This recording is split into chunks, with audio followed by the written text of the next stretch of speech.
Kedves Rien és Jutus! A személyiségtípusos videóm alatt mind a ketten feltettétek a kérdést, hogy egyikőtöknek a Kos napjegyéhez, másikótoknak pedig a Bika napjegyéhez, hogy írjam meg, hogy mi a személyiségtípusotok. Röviden szeretnék válaszolni nektek ezzel a videóval, hogy miért nem tudok ennek a kérésnek eleget tenni.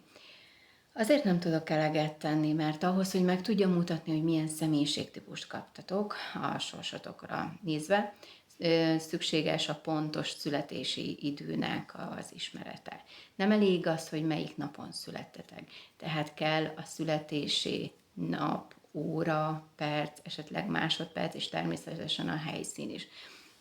Ugyanis ez egy borzasztó nagy tévhit, illetve nem tévhit, bocsánat, régen a római korban alakult ki, hogy a nemesek kiváltságosoknak volt az asztrológia, illetve az asztrológiai tanácsadás, és mivel ez csak nagyon keveseknek volt elérhető, ezért kialakult egy úgynevezett vásári asztrológia típus, ami igazából a nagy közönség által is ismert 12 jegyet veszi alapul.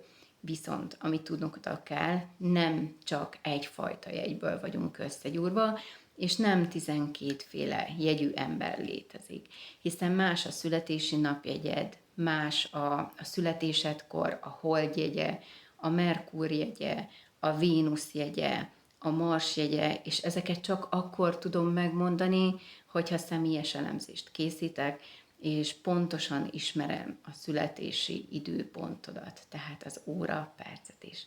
Köszönöm a figyelmeteket, sziasztok!